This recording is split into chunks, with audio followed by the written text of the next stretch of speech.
If you look inside of what algorithms are being used at Google, it's technology largely from the 80s. So these are models that you train by showing them a 1, a 2, and a 3, and it learns not what a 1 is or what a 2 is. It learns what the difference between a 1 and a 2 is. It's just a computation. In the last half-decade where we've made this rapid progress, it has all been in pattern recognition. Most of the good old-fashioned AI was when we would tell our computers how to play a game like chess. From the old paradigm where you just tell the computer exactly what to do.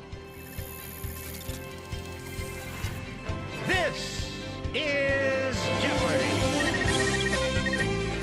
The IBM Challenge. No one at the time had thought that a machine could have the precision and the confidence and the speed to play Jeopardy well enough against the best humans. Let's play Jeopardy! Four-letter word for the iron fitting on the hoof of a horse. Watson. What is it, Shu? You are right. You get to pick. Literary character, APB, for 800. Answer, the Daily Double. Watson actually got its knowledge by reading Wikipedia and 200 million pages of natural language documents. You can't program every line of how the world works. The machine has to learn by reading. Now we come to Watson, who is Bram Stoker, and the wager. Hello, 17,973, 41,413, and a two-day total of 70. Watson's trained on huge amounts of text, but it's not like it understands what it's saying. It doesn't know that water makes things wet by touching water and by seeing the way things behave in the world the way you and I do. A lot of language AI today is not building logical models of how the world works. Rather, it's looking at how the words appear in the context of other words. David Ferrucci developed IBM's Watson, and somebody asked him, does Watson think? And he said, does a submarine swim? And what he meant was, when they developed submarines, they borrowed basic principles of swimming from fish. But a submarine swims farther and faster than fish and can carry a huge payload. It outswims fish. Watson winning the game of Jeopardy will go down in the history of AI as a significant milestone. We tend to be amazed when the machine does so well. I'm even more amazed when the computer beats humans at things that humans are naturally good at. This is how we make progress. In the early days of the Google Brain project, I gave the team a very simple instruction, which was build the biggest neural network possible, like 1,000 computers. A neural net is something very close to a simulation of how the brain works. It's very probabilistic, but with contextual relevance. In your brain, you have long neurons that connect to thousands of other neurons, and you have these pathways that are formed and forged based on what the brain needs to do. When a baby tries something and it succeeds, there's a reward. And that pathway that created the success is strengthened. If it fails at something, the pathway is weakened, and so over time, the brain becomes honed to be good at the environment around it. Really, it's just getting machines to learn by themselves. It's called deep learning, and deep learning and neural networks mean roughly the same thing. Deep learning is a totally different approach, where the computer learns more like a toddler, by just getting a lot of data and eventually figuring stuff out. The computer just gets smarter and smarter as it has more experiences. So imagine, if you will, a neural network, like 1,000 computers, and it wakes up not knowing anything, and we made it watch YouTube for a week.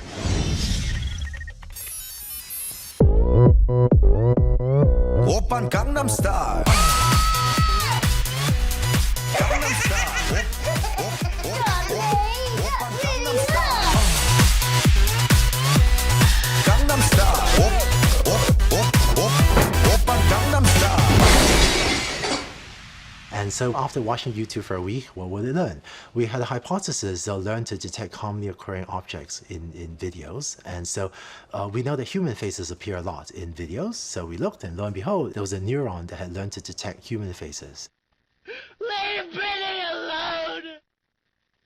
And then, well, what else appears in videos a lot? So we looked, and to our surprise, there was actually a neuron that had learned to detect cats.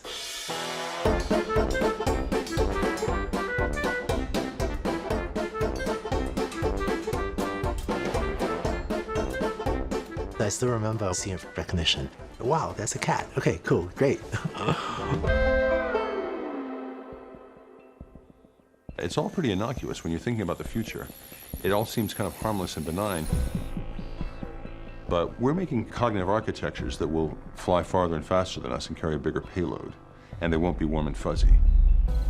I think that in 3 to 5 years, you will see a computer system that will be able to autonomously learn how to understand, how to build understanding. Not unlike the way the human mind works. Whatever that lunch was, it was certainly delicious. Simply some of Robbie's synthetics. He's your cook, too? He even manufactures the raw materials. Come round here, Robbie. I'll show you how this works. One introduces a sample of human food through this aperture. Down here, there's a small built-in chemical laboratory where he analyzes it. Later, he can reproduce identical molecules in any shape or quantity. That's a housewife's dream. Meet Baxter, revolutionary new category of robots with common sense. Baxter is a really good example of the kind of competition we face from machines. Baxter can do almost anything we can do with our hands. Baxter costs about what a minimum wage worker makes in a year. But Baxter won't be taking the place of one minimum wage worker. He'll be taking the place of 3 because they never get tired. They never take breaks. That's probably the first thing we're going to see, displacement of jobs. They're going to be done quicker, faster, cheaper by machines. Our ability to even stay current is so insanely limited compared to the machines we built. For example, now we have this great movement of Uber and Lyft, kind of making transportation cheaper and democratizing transportation, which is great. The next step is going to be that they're all going to be replaced by driverless cars. And then all the Uber and Lyft drivers had to find something new to do. There are 4 million professional drivers in the United States. They're unemployed soon. 7 million people that do data entry. Those people are going to be jobless. A job isn't just about money, right? On a biological level, it serves a purpose. It becomes a defining thing. When the jobs went away in any given civilization, it doesn't take long until that turns into violence.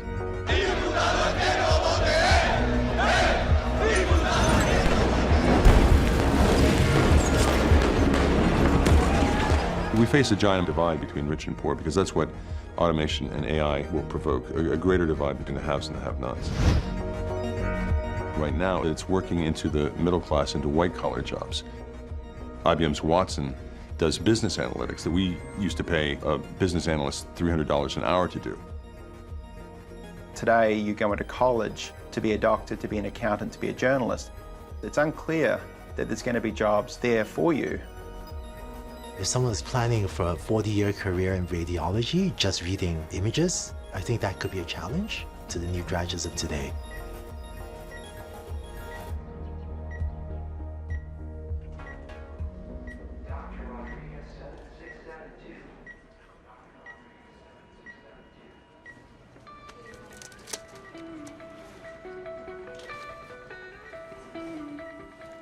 But today we're going to do a robotic case.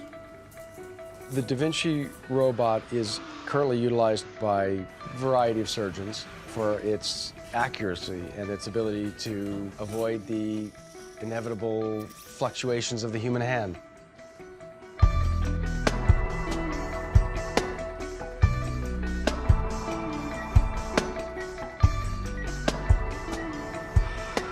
Anybody who watches this feels the amazingness of it. You look through the scope and you've seen the claw hand holding that woman's ovary. Humanity was resting right there in the hands of this robot. People say it's the future, but it's not the future, it's the present. If you think about a surgical robot, there's often not a lot of intelligence in these things, but over time, as we put more and more intelligence into these systems, the surgical robots can actually learn from each robot surgery. They're tracking the movements, they're understanding what worked and what didn't work, and eventually the robot for routine surgeries is going to be able to perform that entirely by itself, or with human supervision. Normally I do about 150 cases, hysterectomies, let's say. And now, most of them are done robotically. I do maybe one open case a year. So do I feel uncomfortable? Of course I do feel uncomfortable, because I don't remember how to open patients anymore. It seems that we're feeding it and creating it, but in a way, we are a slave to the technology because we can't go back.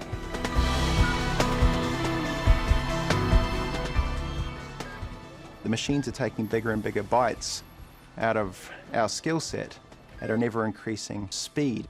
And so we've got to run faster and faster to keep ahead of the machines. How do I look? Good.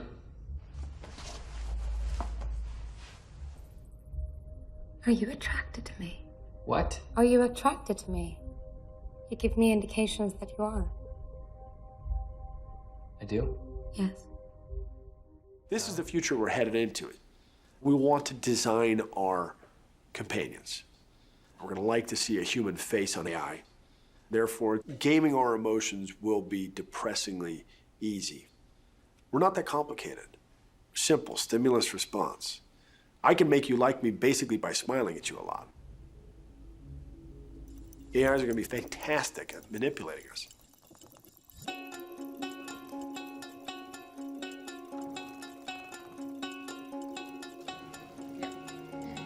So you've developed a technology that can sense what people are feeling. Right, we've developed technology that can read your facial expressions and map that to a number of emotional states. 15 years ago, I had just finished my undergraduate studies in computer science, and it struck me that I was spending a lot of time interacting with my laptops and my devices, yet these devices had absolutely no clue how I was feeling. I started thinking, what if this device could sense that I was stressed or I was having a bad day? What would that open up? Hi, first graders. How are you? Can I get a hug?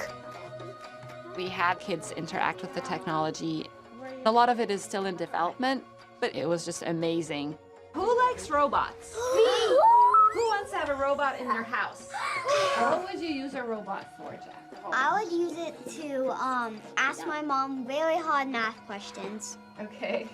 What about you, Theo? I would use it for scaring people. All right, so start by smiling. Nice. Brow furrow. Nice one. Eyebrow raised. This generation, technology is just surrounding them all the time. It's almost like they expect to have robots in their homes and they expect these robots to be socially intelligent. What makes robots smart? Put them in like a math or biology class. I think you would have to train it. All right, let's walk over here. So if you smile and you raise your eyebrows, it's gonna run over to you. It's coming over, it's coming over. What? But if you look angry, it's gonna run away. Oh, that's good. We're training computers to read and recognize emotions. Ready, set, go. The response so far has been really amazing. People are integrating this into health apps, meditation apps, robots, cars. We're going to see how this unfolds. Robots can contain AI, but the robot is just a physical instantiation, and the artificial intelligence is the brain. And so brains can exist purely in software-based systems. They don't need to have a physical form. Robots can exist without any artificial intelligence. We have a lot of dumb robots out there, but a dumb robot can be a smart robot overnight, given the right software, given the right sensors. We can't help but impute motive into inanimate objects. We do it with machines. We'll treat them like children. We'll treat them like surrogates. And we'll pay the price.